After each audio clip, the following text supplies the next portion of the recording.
Hello everyone, welcome to Aegis Invest. There is a simple question that millions of Americans over the age of 65 never think to ask. It is not complicated, it is not technical, and it does not require any financial expertise.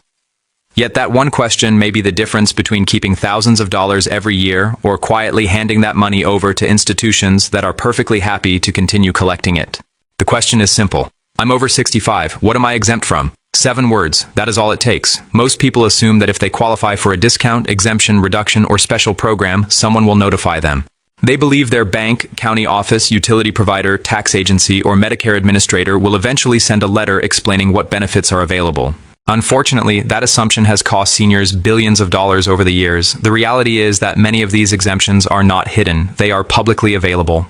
They are written into regulations, state laws, county policies, and corporate procedures. In many cases, the organization collecting the money already knows who may qualify. They have databases, compliance departments, and eligibility guidelines. The information exists, the programs exist, the savings exist. What often does not exist is the conversation. Many organizations operate under a simple principle. If a customer never asks, the full amount continues to be collected. Nobody is required to remind you. Nobody is required to encourage you to apply. Nobody is required to stop charging you simply because you qualify for an exemption. And that is exactly why so many seniors continue paying fees they never legally needed to pay. I learned this lesson through a personal experience that still frustrates me every time I think about it. A family member spent years paying property taxes that could have been significantly reduced through a senior homeowner exemption. Year after year, tax assessments arrived. Year after year, payments were made. Not once did anyone reach out and say, you may qualify for a reduction. The information was available. The program already existed. The eligibility requirements had been met, yet the money continued flowing out because nobody mentioned the exemption until a casual conversation with a neighbor revealed it. By then, years of unnecessary payments had already accumulated. That experience exposed something important. Many seniors are not struggling because benefits do not exist. They are struggling because nobody told them where to look. Apparently, some institutions believe silence is the most profitable customer service strategy ever invented. Before discussing the specific exemptions, it is important to understand the larger pattern. Most financial systems are designed around passive participation. If you complete the paperwork, benefits may become available. If you never submit the paperwork, the system simply continues operating exactly as before. No warning appears, no alarm sounds. No representative calls your home, the money just keeps leaving your account. That is why every senior should periodically review every major bill they pay. Property taxes, Medicare costs, utility expenses, banking fees, credit card charges, and state taxes all deserve closer examination. The assumption that, if I qualified, someone would tell me, is one of the most expensive assumptions in retirement. Banks love customers who never ask questions. Tax offices love homeowners who never review assessments. Utility companies certainly do not lose sleep wondering whether you forgot to apply for a discount. The first and potentially most valuable area to examine is property taxation. Across nearly the entire United States, some form of senior property tax relief exists. The exact name differs from state to state. Some jurisdictions offer exemptions. Others offer assessment freezes, tax credits, valuation limits, or circuit breaker programs. While the details vary, the underlying purpose remains remarkably consistent. If you are over 65 and own your primary residence, there is a strong possibility your state, county, or municipality offers some form of property tax reduction. For many homeowners, the annual savings can reach thousands of dollars. The shocking part is not that these programs exist. The shocking part is how many eligible seniors never apply. Most programs require a separate application. The forms are often simple. Basic proof of age, proof of residency, and occasionally income documentation are usually all that is required. Once approved, many programs continue automatically or require only minimal annual verification, yet countless seniors continue paying the full amount because they never knew an application was necessary. The county may know your age, the county may know you own the property, the county may know the exemption exists. But in many places, the county will continue collecting the higher amount until you personally request the reduction. That is why one conversation can be worth thousands of dollars. If you have never contacted your county assessor or auditor regarding senior homeowner benefits, that conversation should happen immediately. Because every year that passes without claiming an available exemption is another year of money permanently leaving your pocket. And unlike many financial mistakes, some of these losses cannot be recovered forever. The longer you wait, the more expensive that silence becomes. If property tax exemptions are the largest source of overlooked savings, Medicare-related programs are probably the most misunderstood. Millions of retirees assume that once they enroll in Medicare, the system automatically places them into every program for which they qualify. It sounds logical. After all, the government already knows their age. In many cases, it already has access to income information, Social Security records, and benefit histories. But logic and bureaucracy rarely live in the same house. The truth is that some of the most valuable Medicare assistance programs require the individual to actively apply. If the application never happens, the savings never arrive. The first example is the Medicare Savings Program. Most retirees have never heard of it.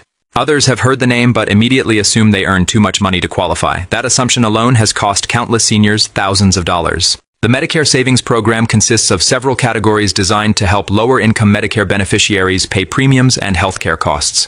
Depending on income and circumstances, these programs can eliminate Medicare Part B premiums, reduce additional expenses, and provide assistance that dramatically lowers annual healthcare spending.